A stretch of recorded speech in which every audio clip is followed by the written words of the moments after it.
નમસ્કાર વિદ્યાર્થી મિત્રો, સેઠ જય સોનાલા હાઈસ્કૂલ અમદાવાદ તરફથી હું મયંકભાઈ સુથાર આપ સૌનું પુનઃ ઓનલાઈન શિક્ષણ અંતર્ગત સ્વાગત કરું છું. આજરોજ આપણે ધોરણ 12 અંગ્રેજી દ્વિતીય ભાષાની અંદર યુનિટ 3 રીડ 2નો અભ્યાસ કરીશું, જેનું ટાઇટલ છે સ્ટ્રેસ કંટ્રોલ એક્સરસાઇઝ. મિત્રો, રીડ 1ની અંદર આપણે મેનેજ યોર સ્ટ્રેસ, તણાવને નિયંત્રિત કરવાને કેટલીક વાતો કરી હતી. અહીંયા હવે એ જે માનસિક તણાવ છે એને નિયંત્રિત કરવા માટેની એક્સરસાઇઝ વિશે વાત કરીશું.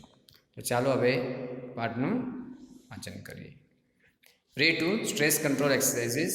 પહેલી એમાં એક્સરસાઇઝ આપી છે શોર્ટ મેડિટેશન 1. એક નાનકડું એવું ધ્યાન ધરવાની પ્રક્રિયા છે.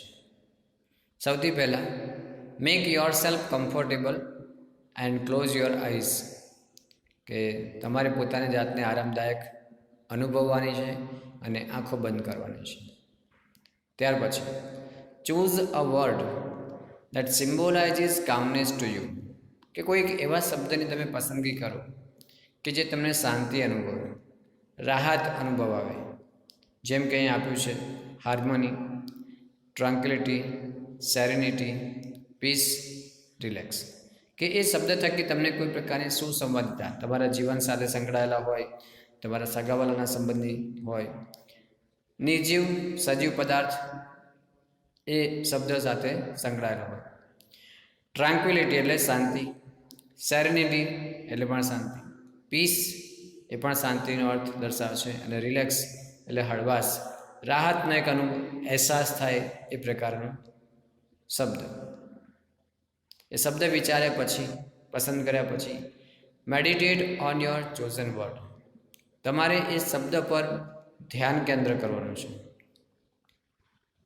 Visualise scenes that tie in with the word or build up mental images that illustrate the word. એ શબ્દ સાથે સંકળાયેલ જે દ્રશ્યો છે એ દ્રશ્યોને તમારે તમારી નજર સમક્ષ જોવાના છે, અને એ શબ્દ તમને સમજ આપતો હોય એવું એક માનસિક ચિત્ર તમારે રજૂ કરવાનું છે, બનાવવાનું છે.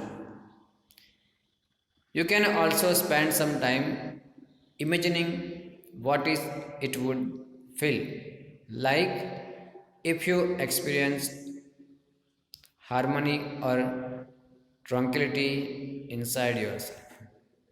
કે એ શબ્દ તમારે ઇમેજિનિંગ, કલ્પના કરવામાં એવો સમય પણ પસાર કરવાનો છે જેથી કરીને તમને આંતરિક શાંતિ અને સુસંવાદિતાનો અનુભવ થાય. જેમ કે કોઈ શબ્દ, દાખલા કે એક વિદ્યાર્થી તરીકે તમારી પાસે પુસ્તક હોય, પેન હોય, પેન્સિલ હોય, બેગ હોય, બરાબર, એમાંથી કોઈ પણ તમારી આસપાસ, તમારા ઘરની આસપાસ તમે બહાર જાઓ તો એ વસ્તુનો શબ્દ ક્યાંથી આવ્યો, ક્યાં ક્યાં ઉપયોગ થાય છે, કેવી રીતે ઉપયોગ થાય છે, બરાબર, એના લાભ ગેરલાભ, એ બધી વસ્તુને પણ તમે લઈ શકો કે વસ્તુ કેવી રીતે બનાવવામાં આવે છે. ફોર એક્ઝામ્પલ પેન, કે પેન આપણે જેનાથી લખીએ છીએ તો પેન એક કયા પ્રકારની છે, એનો રંગ કેવો છે, એનું રંગકામ એને બનાવવામાં કેવી રીતે આવતી હશે, કઈ કંપનીની છે, કેટલી કિંમત છે, એનું સારું પાસું, ભાઈ સારું લખાય છે, ખરાબ લખાય છે, બરાબર, વગેરે વગેરે પર આપણે ચર્ચા માત્ર 2 મિનિટ કરવાની છે, અને ત્યાર પછી આપણી આંખો ખોલવાની છે. તમને ચિત્રો આપ્યા છે અહીંયા, એમાં આ ધ્યાનના ચિત્રો છે, એ પ્રકારે જ આપણે ધ્યાનમાં બેસીને આ કામ કરવાનું છે. બીજું આપ્યું છે શોર્ટ મેડિટેશન 2. પિક અ મટીરિયલ, કે કદાચ કોઈને વિચારો એકાગ્ર ના કરી શકતા હોય તો હવે વસ્તુનો સહારો લેવાનો. તો pick up a material such as dress fabric, કે કાપડનો કોઈ ટુકડો હોય, a stone, piece of wood or anything else that appeals to you, કે પછી કોઈ પણ વસ્તુ જે તમને અસર કરતી હોય, તમારી સાથે હોય. With your eyes closed explore the texture of this material, કે આંખો બંધ રાખી અને તમારે એ જે મટીરિયલ, કોઈ વસ્તુ છે એનું ટેક્સચર એટલે સામગ્રી, એ વસ્તુ બનાવવામાં જે સામગ્રી વપરાય છે એને તમારે શું કરવાનું છે? વિસ્તરણ કરવાનું છે. ભાઈ શું શું વપરાયું છે, ક્યાંથી એનો લાવ્યા હશે, કેવી રીતે બનાવ્યું છે, વગેરે. Spend at least 2 minutes doing this. આવું 2 મિનિટ તમારે એની એક્સરસાઇઝ કરો, એટલે વિચારવાનું છે. ફોર એક્ઝામ્પલ, આપણે આગળ વાત કરી પેનની, હવે પેન્સિલની વાત કરીએ કે ભાઈ તમે એક પેન્સિલ લઈ લો, અથવા તો આપણે જે પહેરીએ છીએ કાપડ, એ કાપડની વાત કરીએ. ભાઈ કાપડ ક્યાંથી આવ્યું છે, કઈ કંપનીનું છે, કેવા કલરનું છે, એમાં રંગકામ કેમનું થશે, એને બનાવટું કેવું હશે, બરાબર, સુતરાઉ, કપાસ, કોટન, આ વગેરે. કોટનમાંથી બને તો કોટન ક્યાં ઉત્પાદન થાય છે, કેવી રીતે, કયા ક્ષેત્રમાં, એના માટે કેવા પ્રકારની પાણી, જમીન, બરાબર, આ બધું પ્રકારનું આપણે વિચારી શકીએ.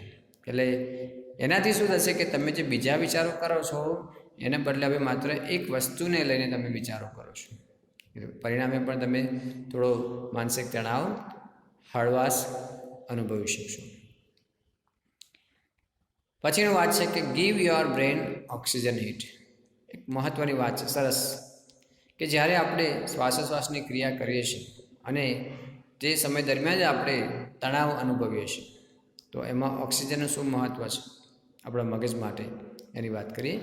Half the problem with being stressed and unable to concentrate properly is that you don't breathe deeply enough to supply your brain with sufficient oxygen.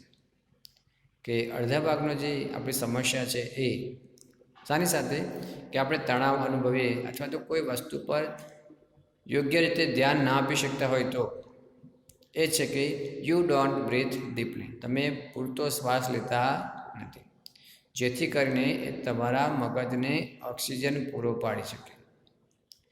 જમણી બાજુ ચિત્રમાં તમને આપ્યું છે, એમાં લખ્યું છે કે your brains uses 20% of the total oxygen and the blood in your body. કે આપણા શરીરની અંદર રહેલું જે લોહી છે એનો 20%નો ભાગ અને આપણે જે શ્વાસ લઈએ છીએ એમાં મળતો ઓક્સિજનનો 20% ભાગ એ આપણા મગજને કામ આવે છે. જ્યારે આપણે ઉતાવળમાં હોઈએ, ગુસ્સામાં હોઈએ, ટેન્શનમાં હોઈએ ત્યારે આપણને પૂરતો ઓક્સિજન મળતો નથી અને પરિણામે એની અસર આપણે મન પર થતી જોવા મળે છે. When we get stressed we tend to hold our breath or only breathe in a shallow way. કે કદાચ આપણે જો ગુસ્સામાં હોય ત્યારે આપણે શ્વાસની ક્રિયાને પકડી રાખીએ, અટકાવી રાખીએ છીએ, તો એમાં એનો અર્થ કે ઝડપી બનાવે છે, અથવા તો ઉપર છલ્લી કે જે નાભી સુધી કે પેટના ઉદર સુધી, અંદરના ભાગ સુધી પહોંચવો જોઈએ, ફેફસા સુધી પૂરતો એ પહોંચતો નથી. Using only the top part of our lungs. કે માત્ર ફેફસાના ઉપરના ભાગે અડીને આવીને આપણે ઉચ્છ્વાસ કરી દઈએ એ પ્રકારેનું. તો અહીંયા ડાબી બાજુ ચિત્રમાં પણ આપ્યું છે કે lack of oxygen in the brain. Net પર તમે સર્ચ કરશો કે importance of oxygen in brain, તો ઘણી બધી માહિતી તમને જાણવા મળશે. આ તો મેં તમને ખાલી 2 ચિત્રો પૂરા પાડ્યા છે. નેક્સ્ટ જોઈએ આપણે. In order to deepen your breathing and get oxygen all the way up in to the brain again, do the following exercise for 2 minutes. કે તમારા મનને, મગજને ઓક્સિજન પૂરો પાડવા માટે અને તમારું શ્વાસોશ્વાસની ક્રિયા થોડી ઊંડી એટલે કે અસરકારક બનાવવા માટે કેટલીક આપણે એક્સરસાઇઝ કરવાની છે 2 મિનિટ માટે. સૌથી પહેલાં rub both your hands together four A moment to create energy. કે શરીરને ઉર્જા મળે તે માટે થોડીક ક્ષણ માટે આપણે બંને હાથ હથેળીના ભાગેથી ઘસવાના છે. Place your palms on the top of the other and on the area just below your naval. કે બંને હાથને ઉપર છાપે છે, તમને ચિત્રમાં આપ્યું છે એવી રીતે એકબીજાની ઉપર મૂકવાના છે અને નાભીની નીચેની બાજુ.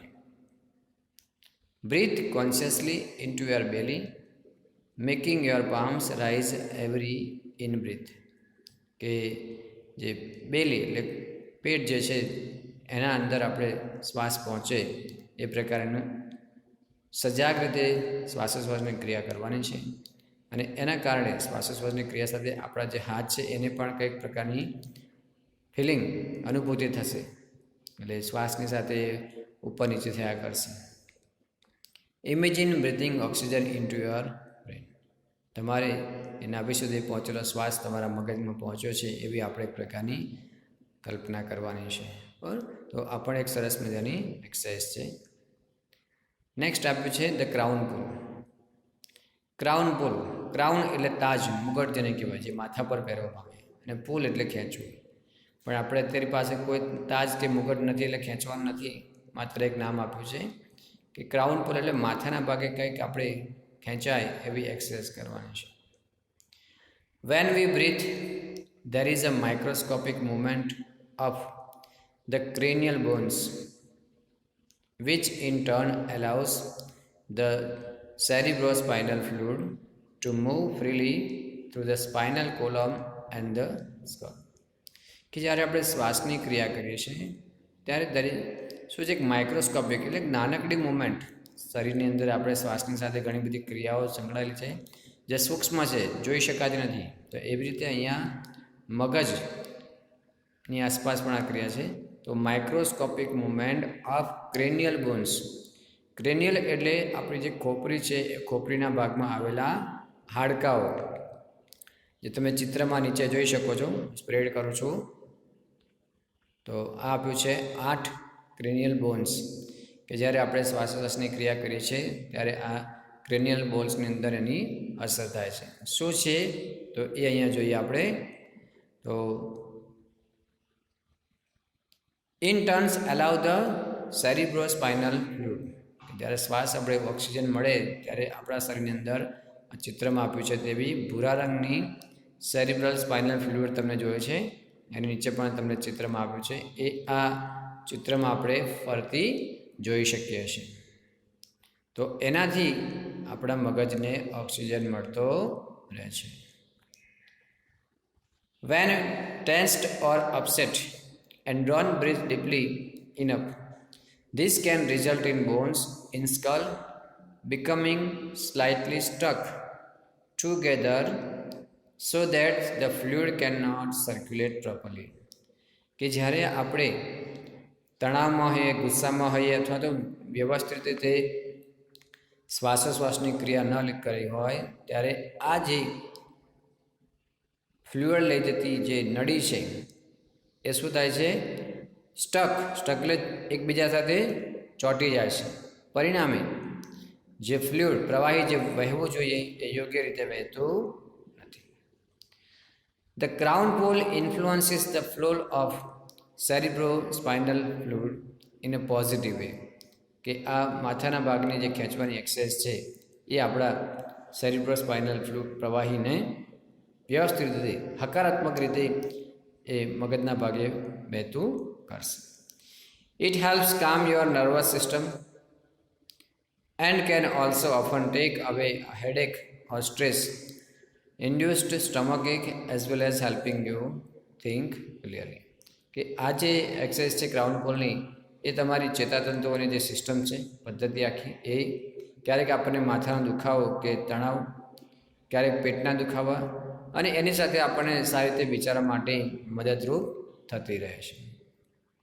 ક્રાઉન પુલ શું છે એના થોડાક ચિત્રો આપણે જોઈએ અને એક્સરસાઇઝ પણ જોઈએ કે કેવી રીતે કરવાની. ચિત્રમાં તમને આપ્યું છે તે રીતે place both of your hands with your fingers like combs. Combs એટલે કાંસકો, જેમાં આપણે માથું ઓળીએ છીએ કે માથુંને વાળ ઓળીએ તે રીતે આપણી આંગળીઓ કાંસકાની જેમ બનાવવાની છે.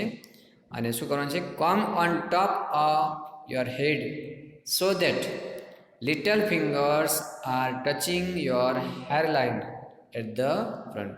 કે આપણે જે આંગળીના ટેરવા છે એ આપણી જે ખોપરી છે ઉપર વાળ જ્યાં છે એ ભાગને અડકે.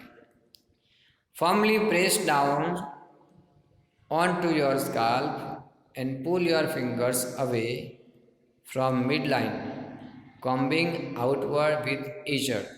કે જેમ કાંસકો ફેરવીએ છીએ એમ એ માથાના મધ્ય ભાગથી તમારે નીચે લાવવાનું છે, જેમ કાંસકો ઓળીએ એવી રીતે. થોડું દબાણ પણ કરવાનું છે. Now place your hands in the same way higher up in the middle of it. કે માથાના આગળના ભાગેથી શરૂઆત કરી મધ્ય ભાગ અને છેક પાછળના ભાગે આ 3 સ્ટેપમાં તમારે એક્સરસાઇઝ કરવાની છે. So now place your hands in the same way higher up on middle of the head and repeat the procedure. ફરીથી જ પાછું આંગળીઓ દબાવી અને કાંસકાની જેમ તમારે નીચે લાવવાની છે. Now place hands even further back on your head toward the crown and repeat the process. કે જે માથાનો પાછળનો ભાગ છે ત્યાં સુધી